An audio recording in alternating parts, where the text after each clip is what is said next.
各位大家好，近来美国政治阶层及美国各界名人密集访华，说明美国方面确实有求于中国。美国有点急了，否则不会纷纷主动跑到中国来，一般是有求于对方才会亲自登门造访。这个可能与近年来中国一些布局取得越来越明显效果有关，也可能与美国国债销售不佳有关。我真的希望中方不要经不起甜言蜜语的迷惑，而又大肆购买美国国债。要买可以，但必须有台下的真正的交易，否则理都不用理那个无耻的言而无信的霸权国家，宁可把中国人民的血汗钱花到购买他国资源，运回国囤起来，这样我觉得更可能保值，也能做到未雨绸缪。美国100岁老人访华还是德国媒体的关注点。今天与各位分享一篇德国《时代报》关于习近平接见基辛格的报道。中国国家主席习近平接见亨利·基辛格，尽管中美关系持续紧张，美国前国务卿亨利·基辛格仍会见了中国领导人，他甚至与习近平进行了交谈。美国前国务卿兼国家安全顾问亨利·基辛格正在北京进行为期数天的会谈。中国国家主席习近平在北京接见了美国前国务卿兼国家安全顾问亨利·基辛格，两人都强调了两国关系的全球重要性，而两国关系最近一直处于严重紧张状态。他们提到了过去的外交和解。据中国国家的中央电视台报道，习近平说，中国永远不会忘记基辛格为发展中美关系和加强两国人民友谊所做的贡献。1971年，基辛格秘密访问了中华人民共和国，从而开启了两国外交关系正常化的进程。习近平宣布，这决定是正确的，对两国都有利。基辛格对中国国家电视台说，两国关系与世界和平和人类社会进步息息相关。据《华盛顿邮报》援引中国外交部声明报道，习近平说，中美两国再次站在何去何从的十字路口，双方都需要做出新的选择。他说，两国之间稳定的关系可以带来成功和繁荣。在中国首都停留的几天里，基辛格这位100岁老人早些时候会见了中国最高外交官员王毅和国防部长李尚福。根据中国国防部的说法，李尚福说，双方关系已经跌入低谷，中美关系陷入谷底，是因为美方一些人不愿与中方相向而行。基辛格访华期间恰逢美国气候特使约翰·克里访华，专家们认为，最近几周几位美国政府高官和外交官的接连访华是中美关系略有缓和的迹象。此前由于各种冲突，这两个大国之间的关系日益恶化。好，报道就到这里，我们接着看读者评论。狡猾的习近平和深陷冷战思维的基辛格见面，不知道基辛格为什么要让自己这样被玩弄。下一位，100岁高龄基辛格仍然活跃在政治舞台上，我对此深表敬意。下一位，如果美国和中国能再次走得更近一些，将是非常乐见的。我也相信，中国已经看到，在21世纪对邻国的侵略性攻击已不再有用。俄罗斯模式，抱歉，这可能是非常愤世嫉俗的说法，也毫无用处。如果与克里姆林宫这个小懦夫的乌克兰战争停止，那么我们就可以真正放眼未来，集中精力搞我们自己的工地，我们有足够多的工地。下一位，我想知道基辛格在多大程度上与拜登事先说好了，并得到了拜登的授权。下一位，他们俩肯定会很投机。基辛格和习近平一样，认为强国有权将世界划分为不同的势力范围。下一位，我深受感动。作为一名100岁老人，他的成就甚至是他的意志都让我印象深刻，同时他也因此得到了中国的尊重。我真心希望他不要空手而归。下一位，基辛格一直以来都在作秀。上次有一篇关于他的文章，是在《时代报》这里还是在《明镜周刊》上，其中一位传记作者形容他总是给人一种很有存在感和影响力的印象，尤其是在公众印象中，因为他与记者和新闻界建立了非常好的关系。作为一位非常年长的政治家，基辛格的露面尤其是如今的露面，更多的是一种表演，而非任何政治意义。习近平认为有必要与基辛格合影，同时回绝了欧洲政治人物，这一点就很说明问题。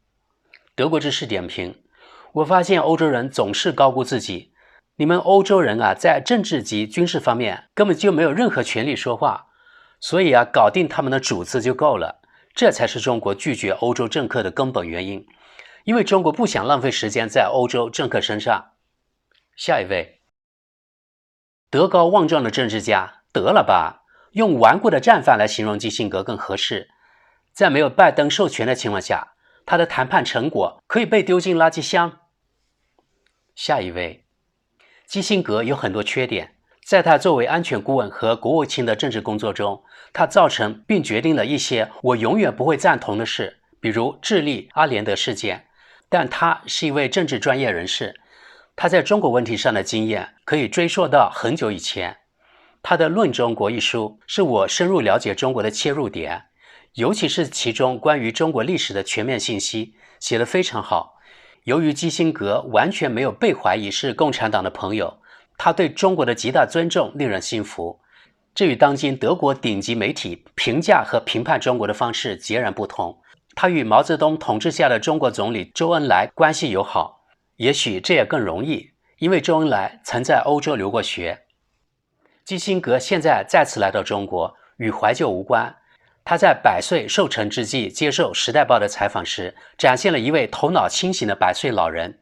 我认为他想支持美国的魅力攻势，就像在1971年为尼克松后来的访华秘密任务所做的准备一样。这项任务是他政治生涯中的关键事件。下一位，向亨利·基辛格致敬。在回顾过去时，人们可能会提出批评，但近1个世纪以来，亨利·基辛格通过会谈、外交等方式参与政治，值得最高的认可。他的成就是惊人的，他是最重要的榜样。下一位，大谈世界和平，然后支持俄罗斯，把台湾据为己有，没有比中国人更虚伪的了。下一位，显然美国目前对进一步恶化与中国的关系不感兴趣，这是由于美国自身的经济问题，以及金砖5国不可能轻易上当受骗，俄罗斯人也不可能轻易被赶出乌克兰。虽然欧洲的北约国家正焦急地依偎在华盛顿的这位伟大白人父亲身边，但军火库已经空空如也。一个真正的帝国也可以同时打几场战争，这句老话只在有限的范围内适用。这就是为什么美国从阿富汗撤军和叙利亚局势平静的原因。下一位，超级昂贵的友好方式。基辛格1971年提出的西方开放倡议给中国带来了一样非常重要的东西，西方技术。中国以前所未有的规模疯狂地复制了这些技术。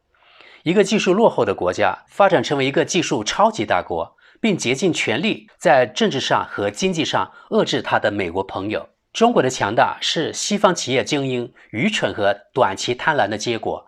他们为自己培养了一个伙伴，而这个伙伴现在正在从多方面对他们施加压力和威胁。那些在政治上和经济上与集权政权纠缠不清的人，最终会让他们变得如此强大，以至于反噬。这是一个最终应该铭记于心的教训。下一位，很多人不知道的是，亨利·基辛格出生在巴伐利亚的弗兰肯小镇菲尔特，他与中国人一起结束了越南战争。他在原东德被人憎恨，因为他挑拨了苏中关系。直到80年代中期，在戈尔巴乔夫的领导下，中苏关系才恢复正常，但那时为时已晚。我可以想象这位老人一定有什么阴谋，因为乌克兰战争也是中国的眼中钉。他将试图找出中国的红线在哪里，也许可以做些什么。基辛格对中国人一向很好。下一位，这位老人与外交。基辛格拥有100年的经验，这些经验既有负面的，也有正面的。他已经看到，即使你是世界强国，即使你在军事上优于越南，你也可能输掉战争。现在超级大国之间的关系很糟糕，但会谈的次数在增加，这是一个好的迹象。中国表现出了尊重，也许又是一个新的开始。今天谁也说不准。下一位。好吧，两个罪人找到了彼此。下一位。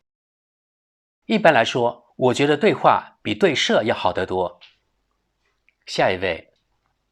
基辛格在北京为两国关系缓和而努力，这是个好消息。难能可贵的是，年逾100岁的基辛格思维敏捷，显然仍有足够的精神力量，认真地与最有权势的人进行如此重要的交流。尽管他犯过错误，如柬埔寨问题，但他将作为一位伟大的国务卿载入史册。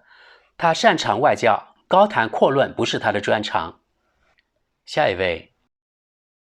基辛格主张毫无顾忌的以利益为基础的外交政策，因此他应该与北京的当权者相处融洽，因为他不会用中国不想谈论的问题来热恼他们。下一位。尽管基辛格已经卸任，但他仍是一位真正的中国问题专家。他的著作《中国在传统与挑战之间》非常值得一读。基辛格实际上可以取得积极的成果。下一位。了不起啊！其他同龄人都死了20年了，而基辛格这只老狐狸却飞往中国，与该国首脑谈判，试图稍稍平息事态，除了尊重还是尊重。德国知识补充，德语里的词老狐狸是中性词，甚至是褒义词，说明某人聪明，头脑灵活，对事态把握得好。中文里这个词好像是贬义词吧，说明某人老奸巨猾。下一位。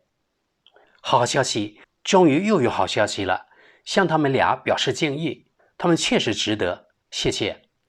下一位。双方为人类利益解决全球问题迈出了明智的一步。下一位。从照片上看，气氛不错，至少习近平看起来很开朗，很放松。下一位。这比互相威胁要明智得多，我们必须看到世界的本来面目，而不是我们希望的样子。下一位。